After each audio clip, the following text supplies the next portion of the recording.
Mister Roy की dead body उनके library में मिलती है। इन्वेस्टिगेशन में पता चलता है कि जहर खाने से उनकी डेथ हुई है, लेकिन मिस्टर रॉय के बाजू में जो जहर की बोतल रखी हुई है वो तो सील पैक है, मतलब बोतल खुली ही नहीं है। तो मिस्टर रॉय ने ये जहर तो नहीं खाया है। फिर उनके बॉडी में जहर गया कैसे? सुबह से कोई उनके घर नहीं आया है। बाजू में एक नोट भी मिलता है, मैं ये केस नहीं जीत पाया इसलिए खुद को मार रहा हूँ। पर सवाल ये था कि उनकी डेथ हुई कैसे और जहर उनके बॉडी में गया कैसे? डिटेक्टिव मेहुल क्राइम सीन पे पहुंच जाता है इस केस की छानबीन करने। तो मिस्टर रॉय बहुत बड़े एडवोकेट थे, मतलब इनके उतने ही दुश्मन भी होंगे। चौंकाने वाली बात यह है कि उनके पास कोई क्लास भी नहीं है। जहर की बोतल भी सील्ड है, तो जहर अंदर गया कैसे? तभी मेहुल को एक क्लू मिलता है। क्या आप इस सीन को देख के बता सकते हैं मेहुल को क्या क्लू मिला होगा? सोचिए और जल्दी से आपका आंसर कमेंट कर दीजिए। चाहिए तो वीडियो को पॉज कर दीजिए। मिस्टर मेहरा बुक पढ़ रहे थे, तो शायद इसी बुक में जहर हो जिससे जहर उनकी बॉडी में गया हो। लेकिन अगर बुक से जहर बॉडी में गया तो जहर की बोतल यहाँ क्या कर रही है और ये नोट क्यों पड़ा हुआ है? मेहुल उनके घर में रहने वाले दो लोगों से पूछताछ करता है, तो कुक कहता है सर आज मिस्टर रॉय बहुत टेंशन में थे, सुबह से कुछ खाया पिया ही नहीं था। मेट कहता है सर मिस्टर रॉय दिन भर बुक्स ही पढ़ते रहते थे, मुझे लाइब्रेरी का नाम याद नहीं आ रहा है, लेकिन कोई तो शहर पे था। क्या आप इन दोनों पिक्चर्स को देख के बता सकते हैं ये कौन सी सिटी का नाम है और उसी से लाइब्रेरी का नाम निकलेगा?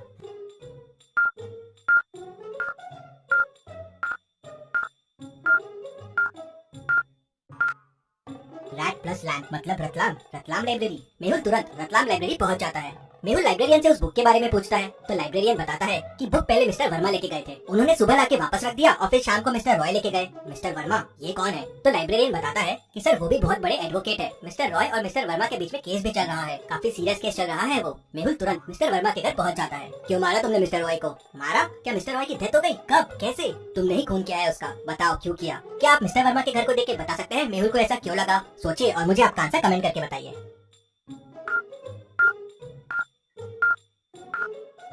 पूरे वॉल पे मिस्टर रॉय के फोटोज हैं और उसपे तुमने इतने सारे डार्ट्स मारे हुए हैं, मतलब वो तुम्हारा दुश्मन होगा। हाँ सर वो मेरा दुश्मन था, मैं इतना बड़ा वकील हूँ, लेकिन आज तक मैं उससे केस नहीं जीता। मैं उससे 10 केस हार चुका था। वो बेईमानी करके लोगों को पैसे खिला के केस जीत जाता था। कई मासूमों को उसके वजह से सजा हुई है सर, लेकिन ये केस मैं उसे जीतने वाला था। पहली बार मैं उसे हराने वाला था, मैं क्यों मारूंगा उसे? हाँ शायद तुमने उसे नहीं मारा। मेहुल तुरंत समझ जाता है कि मिस्टर रॉय के पास जहर की बोतल क्यों रखी हुई थी। क्या आप वीडियो को पॉज करके सोच सकते हैं?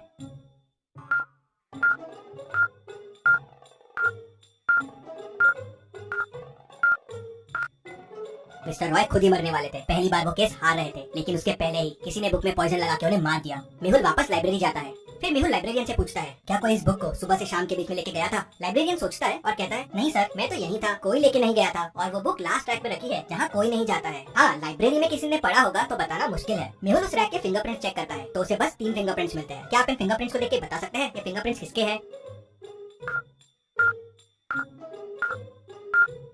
पहला वाला तो मिस्टर रॉय का है, तीसरा वाला मिस्टर वर्मा का है, लेकिन ये एक्स्ट्रा फिंगरप्रिंट किसका है? शायद यही मर्डर हो। मेहुल सोच में पड़ जाता है। धूल की वजह से फिंगरप्रिंट्स थोड़े बिगड़ गए थे, तो किसके हैं मैच करना बहुत डिफिकल्ट था। सुबह से लेकर शाम के बीच में लाइब्रेरी में 3 लोग थे। मेहुल तीनों से पूछताछ करता है क्या तुम लाइब्रेरी के उस कॉर्नर में गए थे? नहीं सर मेरे तो एग्जाम चल रहे हैं, मैं तो टेबल से हिला भी नहीं, पूरे दिन बस पढ़ाई कर रहा था। सर मैं उस साइड गया था लेकिन उन बुक्स के पास नहीं गया।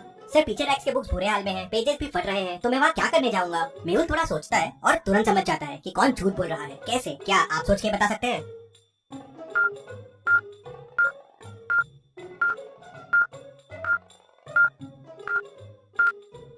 जब तीसरा आदमी वहाँ गया ही नहीं तो उसे कैसे पता है कि बुक्स वहाँ फटे हुए हैं? मेहुल उसे पकड़ लेता है तो वो बताता है कि वो बहुत घबरा गया था, उसने कुछ नहीं किया है। वो मिस्टर रॉय का बहुत बड़ा फैन है और उनके बुक्स और उनके केस पढ़ता रहता है, उसे भी एडवोकेट बनना है। ये सब सुनने के बाद मेहुल का 1% पे शक बहुत बढ़ जाता है। मेहुल तुरंत मिस्टर रॉय के लास्ट 5 केसेस देखता है जो उन्होंने जीते थे और उनके लिस्ट निकालता है जो हारे थे। एक नाम पे मेहुल की नजर अटक जाती है। क्या आप देख के बता सकते हैं वो नाम कौन सा हो सकता है? वो नाम है रोहन शर्मा। ये नाम तो पहचाना सा लग रहा है। लाइब्रेरियन का नाम रतन शर्मा है और इसका रोहन शर्मा, कहीं ये दोनों रिलेटेड तो नहीं? क्योंकि बुक लाइब्रेरी में कब आई और कब गई ये बस लाइब्रेरियन को पता था। मेहुल तुरंत लाइब्रेरियन के घर पहुंच जाता है तो देखता है कि उसके भाई की डेथ हो गई है। रोहन शर्मा की फोटो लटकी रहती है और उसपे हार होता है। पता चलता है कि उसने सुसाइड कर लिया था क्योंकि वो केस हार गया था। मेहुल को समझते देर नहीं लगी कि ये बदला लेने के लिए शायद उसने मिस्टर रॉय का खून किया होगा। मेहुल रूम की चीजों को देखता है तो उसे एक और मर्डर का शक होता है। क्या आप रूम को देख के बता सकते हैं कि वो क्या चीज है? टेबल पे जहर की बोतल रखी हुई है, मतलब शायद लाइब्रेरियन ने वापस ये बोतल यूज की है। मेहुल तुरंत लाइब्रेरी की तरफ दौड़ता है और लाइब्रेरियन को पकड़ लेता है। लाइब्रेरियन मेहुल को नहीं बताता कि उसने किसको मारने की प्लानिंग की है। मेहुल लाइब्रेरी की लिस्ट निकालता है और लास्ट 5 लोग जिन्होंने बुक्स लेके गए उनके नाम देखता है। एक नाम देख मेहुल समझ जाता है कि लाइब्रेरियन का अगला निशाना कौन होगा। क्या आप इन नामों को देख के बता सकते हैं वो नाम क्या होगा? सोचिए और मुझे आपका आंसर कमेंट करके बताएं।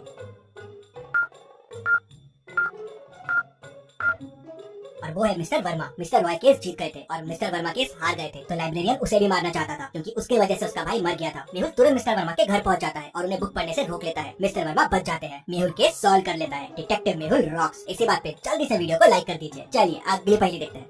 लोकेश का उसके रूम में मर्डर हो जाता है। मर्डर करीब 4 बजे हुआ है। उसकी वाइफ डिटेक्टिव मेहुल को तुरंत फोन करके बुला लेती है।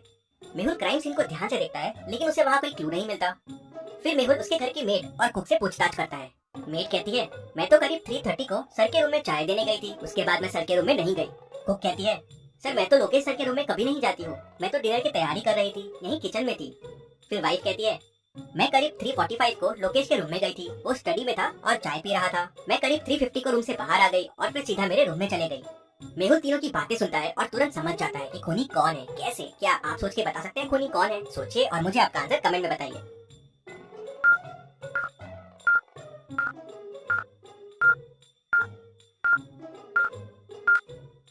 चलिए इसका आंसर देखते हैं। वाइफ जब रूम से बाहर आई थी तो करीब 3:50 हुए थे और चाय का कप रूम में ही था।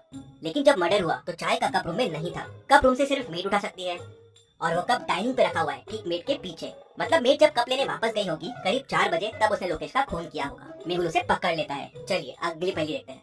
मेहुल एक गुफा में फंस जाता है। गुफा से बाहर निकलने के लिए मेहुल को 4 दरवाजे दिखते हैं। पहले दरवाजे के पीछे आग है। अगर मेहुल ने यहाँ से जाने की कोशिश की तो वो जल जाएगा। दूसरे दरवाजे के पीछे पानी है जिसमें खूंखार और बड़े क्रोकोडाइल्स है। मेहुल ने अगर यहाँ से जाने की कोशिश की तो क्रोकोडाइल्स उसे कच्चा चबा जाएंगे। तीसरे दरवाजे के पीछे जहरीले स्नेक्स है जिनके जहर से कोई नहीं बच सकता। चौथे दरवाजे के पीछे एक ब्रिज है लेकिन वो टूट रहा है, वो अब 1 ग्राम से ज्यादा भी वेट नहीं सह पाएगा। तो अब आप सोचिए और मुझे बताइए मेहुल को कौन सा दरवाजा चुनना चाहिए। सोचिए और मुझे आपका आंसर कमेंट करके बताइए।